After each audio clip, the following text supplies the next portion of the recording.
भगवान श्री राम की। नमः पार्वती पतिये हर हर।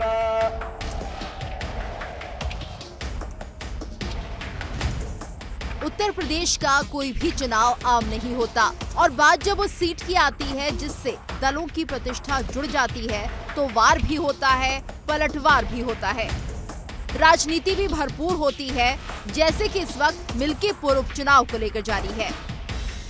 यहाँ पे तो एक ही वाद है और वह है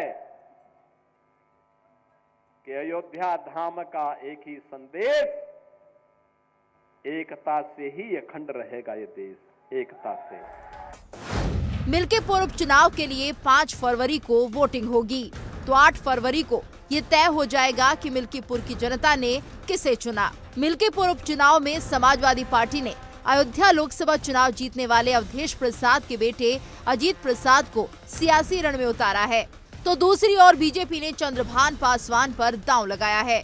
बीजेपी पासवान के जरिए एसपी के पीडीए फॉर्मूले को ध्वस्त करने की कोशिश में है।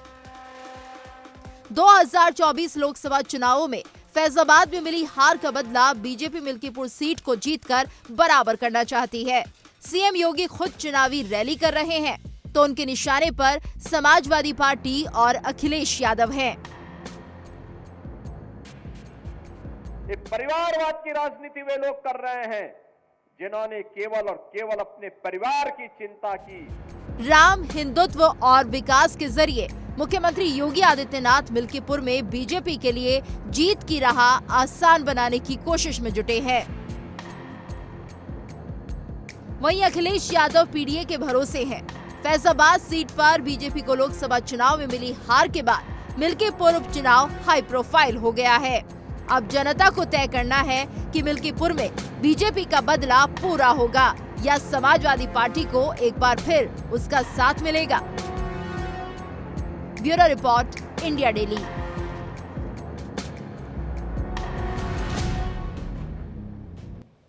मिल्कीपुर विधानसभा सीट नाक की लड़ाई बन चुकी है और इसी पर बातचीत करने के लिए हमारे साथ 4 खास मेहमान हैं। हमारे साथ समीर चौगावलकर हैं, वरिष्ठ पत्रकार हैं। हमारे साथ सौरभ दुबे हैं, राजनीतिक विश्लेषक हैं। प्रोफेसर धर्मेंद्र यादव हैं, प्रवक्ता हैं समाजवादी पार्टी के। और ऋषि मिश्रा जी हैं, वरिष्ठ पत्रकार हैं। आप सभी का इंडिया डेली में बेहद स्वागत है। सबसे पहले समीर जी, आपके साथ शुरुआत करूंगा। मिल्कीपुर विधानसभा उपचुनाव, आप इसे 2024 के बदले के तौर पर देखेंगे या 2027 के सेमीफाइनल के तौर पर? लेकिन एक बात तो तय है कि साख बीजेपी और समाजवादी पार्टी दोनों की लगी हुई है। देखिए, मुझे लगता है कि मिल्कीपुर का जो विधानसभा उपचुनाव होने जा रहा है यह 2027 के लिए भी एक सबसे बड़ी चुनौती के रूप में है, दोनों दलों के लिए, चाहे वो भारतीय जनता पार्टी हो चाहे अखिलेश यादव पीडी के लिए हो।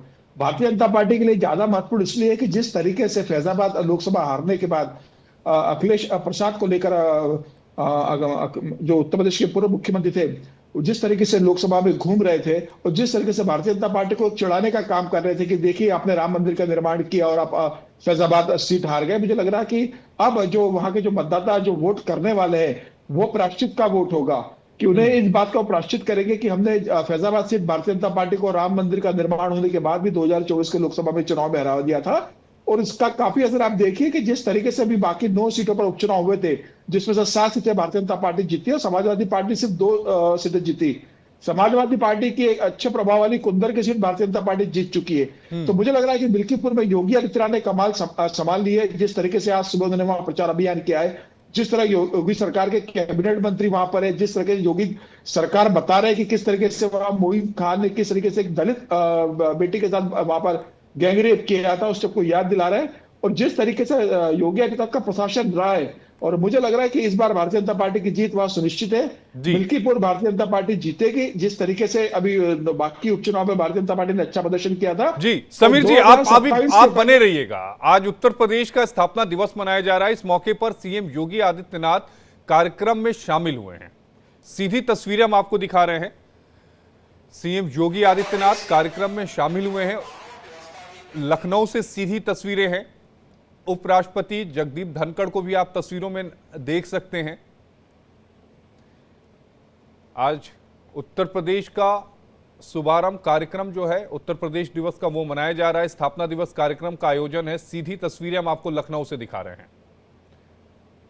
मंच पर योगी आदित्यनाथ को आप देख सकते हैं। उत्तर प्रदेश सरकार की जो उपलब्धियां हैं, पीछे की तरफ एक स्क्रीन बनाकर उसे भी चलाया जा रहा है। एक वीडियो जो है वो आपको टीवी स्क्रीन पर नजर आ रहा होगा बैक साइड।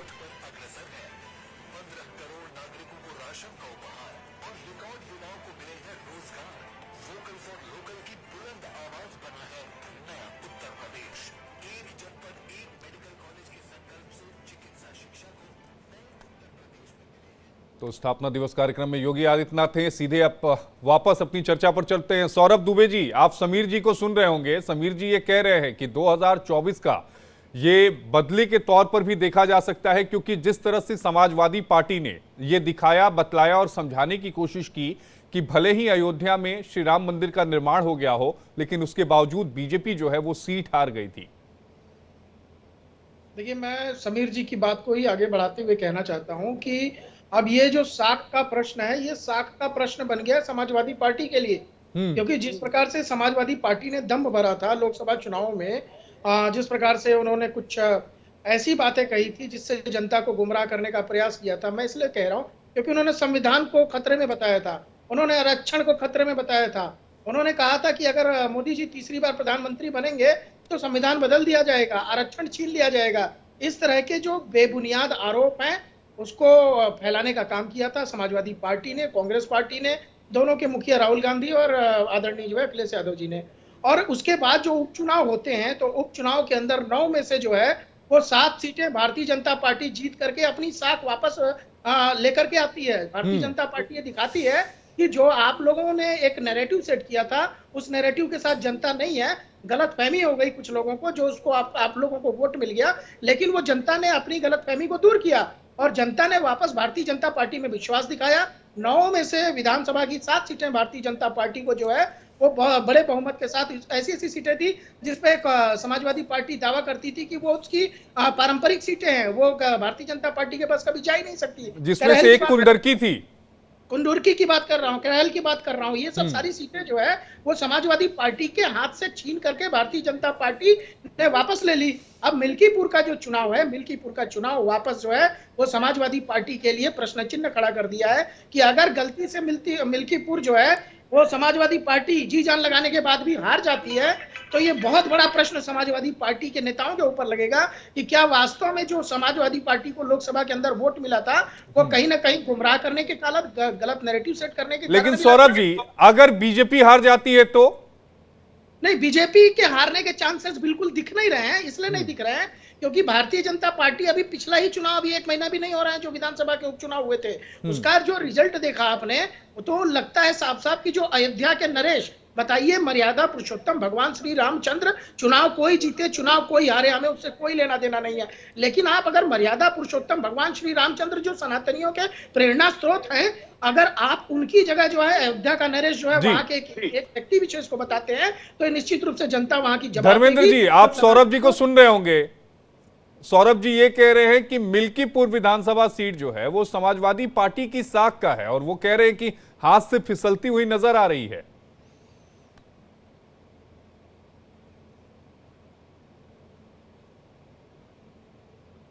सौरभ जी, आपको आवाज आ रही है? नहीं, धर्मेंद्र जी, आपको आवाज आ रही है? एक तो मैं जहाँ पे हूँ मुझे लगता है थोड़ा नेटवर्क इशू है और आवाज मुझे बहुत ही कम सुनाई दी है जितना मैंने सौरभ जी को सुना और आपको सुना। सौरभ जी ने कहा कि भारतीय जनता पार्टी उपचुनाव में 9 में से 7 सीटें जीत गई थी, तो इसका मतलब भारतीय जनता पार्टी जीत चुकी थी, तो फिर साख की बात तो आ ही नहीं सकती उसमें। इसका मतलब यह हुआ कि भारतीय जनता पार्टी ने उपचुनाव की 7 सीटें चोरी करके जीती है, इसलिए अभी उसको जीत भी नहीं मान पा रही है, अंदर भी नहीं पचा पा रही है उस बात को। इस बात की पुष्टि सौरभ जी ने कर दी, ये बहुत अच्छी बात है। दूसरी बात रही साख। सौरभ जी, आपने पुष्टि कर दी क्या? पार्टी की लूट को किसने नहीं देखा? और मर्यादा पुरुषोत्तम भगवान राम की बात कर रहे थे सौरभ भाई, मर्यादा पुरुषोत्तम भगवान राम के राम पथ में भारतीय जनता पार्टी के लोगों ने 11 किलोमीटर में 20 गड्ढे पड़ गए पहली बारिश में ही। 850 करोड़ की सड़क एक बारिश में 20 जगह धंस गई। तो ये जो दलदल है भ्रष्टाचार का भारतीय जनता पार्टी के समय का सबने अपनी आंखों से देखा है, राम भक्तों ने भी देखा है, मर्यादा पुरुषोत्तम भगवान राम ने खुद भी देखा है। और जिस तरह से भारतीय जनता पार्टी के एक कार्यकर्ता ने, भारतीय जनता पार्टी के एक मानने वाले ने एक बेटी के साथ दुराचार किया अयोध्या में, उसको भारतीय जनता पार्टी के लोगों ने और बाकी अयोध्या के लोगों ने देखा है। तो आज जो भारतीय जनता पार्टी बेनकाब हो रही है अपने कर्मों से, मैं अगर आपसे कर्नाटक की बात करूं तो कर्नाटक में भारतीय जनता पार्टी के विधायक ने सरकारी गाड़ी में महिला का बलात्कार किया। आप सोचिए, ये भारतीय जनता पार्टी का कर्नाटक कहाँ चले गए धर्मेंद्र जी? मीडिया और तकनीकी के जमाने में इसको छुपा नहीं सकते। हरियाणा के भारतीय जनता पार्टी के प्रदेश, आप हरियाणा चले जा रहे हैं, आप कर्नाटक चले जा रहे हैं, यूपी की बात करिए ना। भारतीय जनता पार्टी के वो महिला को होटल में बुला के शराब पिला के गैंग रेप करते हैं। ये भारतीय जनता पार्टी का चरित्र है। ये धर्मेंद्र जी, आप इस बार मर्यादा पुरुषोत्तम भगवान राम की नगरी में उनके चरित्र की धुलाई होगी और चरित्र को साफ करेंगे मर्यादा पुरुषोत्तम भगवान राम भारतीय जनता पार्टी को हरवा के। नहीं, एक मिनट धर्मेंद्र यादव जी, आप कहाँ की बात कहाँ लेकर जा रहे हैं? ऋषि मिश्रा जी को डिबेट में लेकर आऊंगा। ऋषि मिश्रा जी, उन्होंने 15 साल की बच्ची के साथ अरे कहाँ की बात कहाँ लेकर जा रहे हैं? कहाँ की बात कहाँ लेकर जा रहे हैं ऋषि मिश्रा जी? नहीं ले रहा हूँ, मैं चिन्मयानंद का नाम नहीं ले रहा हूँ, मैं ब्रजभूषण शरण सिंह का नाम ले रहा हूँ। ऋषि मिश्रा जी, आवाज आ रही है आपको? जी आ रही, बोलिए ना जी, सवाल कीजिए जी। मिल्कीपुर विधानसभा सीट सौरभ दुबे जी कह रहे हैं कि समाजवादी पार्टी की साख का सवाल है। आपने समाजवादी पार्टी के प्रवक्ता धर्मेंद्र यादव को सुना, उन्होंने कहा कि बीजेपी की साख का सवाल है। जरा आप ही बता दीजिए कि किसकी साख का सवाल है? देखिए, दोनों पार्टियों के जो रहनुमा हैं उनके साख की सवाल है। एक तरफ अखिलेश यादव का प्रतिष्ठा दांव पे लगा हुआ है जी, साथ जो सांसद है फैजाबाद के, उनकी प्रतिष्ठा दांव पे लगा हुआ है। दूसरी तरफ योगी आदित्यनाथ का भी प्रतिष्ठा दांव पे लगा हुआ है। यदि भाजपा यहाँ चुनाव नहीं जीतती है, इतना बड़ा आयोजन, कुंभ का आयोजन करने के बावजूद भी यदि भाजपा हार जाती है तो फिर योगी आदित्यनाथ के जो साख हैं उस पर भी सवाल उठे। नंबर 1। नंबर 2, देखिए जिसका समीकरण समझने की कोशिश, बड़ी आपत्ति वाली तो बात मिल्कीपुर का जो सामाजिक समीकरण है, दलित प्लस पिछड़ा और मुस्लिम, पासी समाज की यहाँ बहुलता है, यादव भी ठीक ठाक है, मुस्लिम भी ठीक ठाक, मुस्लिम समाज का भी ठीक ठाक प्रेजेंस है। समीकरण, सामाजिक समीकरण तो क्या कहते हैं, समाजवादी पार्टी के हिसाब से बिल्कुल फिट है। लेकिन बीजेपी ने भी पासवान समाज के आने वाले एक व्यक्ति को उम्मीदवार बनाया है। सवाल उठता है कि भाजपा अपने कोर वोट बैंक के साथ जो अखिलेश यादव ने पीडीए का फॉर्मूला गढ़ा है और करीब करीब लोकसभा चुनाव में ये सफल होते हुए भी दिखे, उस पीडीए में से यदि दलित वोट को तोड़ने में सफल होते हैं, गैर यादव ओबीसी जैसे मौर्य है, साक्य है, वहां पे उसको तोड़ने में सफल होते हैं, तो ये लड़ाई बहुत ही दिलचस्प हो जाएगा। आसान किसी के लिए भी नहीं होगा। आसान किसी के लिए भी नहीं है, लेकिन इसमें जो निर्दलीय जो उम्मीदवार है वो भी तो खेल बिगाड़ेंगे ना। बिल्कुल आपने सही कहा। 1998 से लेके तमाम जो चुनाव बाई इलेक्शन हुए हैं उसमें निर्दलीय, 93 में तो 98 में एक चौरसिया समाज से किसी व्यक्ति थे, निर्दलीय चुनाव लड़ रहे थे, उन्होंने भाजपा के समीकरण को बिगाड़ दिया था। उस समय 98 में, यदि मैं सही हूं तो समाजवादी पार्टी ने चुनाव जीती थी मिल्कीपुर से। ये जो सामाजिक समीकरण है वो समाजवादी पार्टी के पक्ष में है। सवाल उठता है कि दलितों में कितना सेंध लगा पाते हैं, गैर यादव ओबीसी में कितना सेंध भाजपा लगा पाती है, ये इंटरेस्टिंग, ये देखना होगा। सौरभ जी, आप कुछ कह रहे हैं? देखिए, मुझे बहुत बड़ी आपत्ति है, बहुत ज्यादा बड़ी आपत्ति है कि एक वरिष्ठ पत्रकार होने के बाद ऋषि मिश्रा जी जो है ऐसे शब्दों का प्रयोग कर रहे हैं। उन्होंने कहा कि इतना बड़ा कुंभ का आयोजन लगाने के बाद भारतीय जनता पार्टी हारती है। कुंभ का आयोजन क्या भारतीय जनता पार्टी के हिसाब से लगा है क्या? अरे आप पढ़े लिखे व्यक्ति हैं, ग्रहों की जो गति होती है 12 वर्ष में कुंभ क्यों लगता है? आप मिश्रा जी, आप जवाब दीजिएगा। आपत्तिजनक है इस तरह का, ये जो डायलॉग है ना, दूसरे लग इस तरह से नहीं लोगों ये जो डायलॉग नाटक करते हैं ना आप लोग, ये नाटक करते हैं ना, ये दूसरे को सिखाइएगा, समझे? ये नाटक हमें मत सिखाइए, ये नाटक हमें मत सिखाइए, समझे ना? ये डायलॉग हमारे लगे, ये डायलॉग मेरे सामने जो बोल रहे हैं ना, ये डायलॉग, ये फालतू बातें मत कीजिए, फालतू बात मत कीजिए।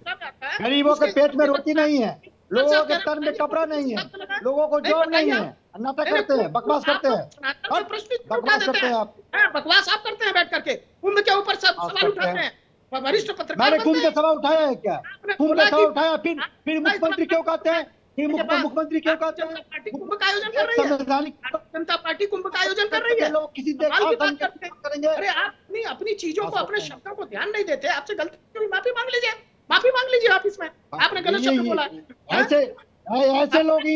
ऐसे लोग ही हिंदुस्तान को अमेरिका और चाइना के अरे आसपास नहीं आने हिंदुस्तान देना की चाहते हैं। संस्कृति, यही सभ्यता, लोग धर्म की बात यहाँ करके, की फालतू बातें ताकत को करके, संभाल के धर्म हर रखना, व्यक्ति का निजी इसके आस्था बारे है। में सही शब्दों का कौन अपने प्रयोग धर्म का करना सम्मान नहीं करता है? हमारा दायित्व है। ये हमारा दायित्व है। फालतू बातें करने आते हैं ये लोग। मुझे नहीं लगता है कि इस बात पर कोई भी इस पैनल में सहमत पेट में मैं रोटी आऊंगा नहीं, समीर जी।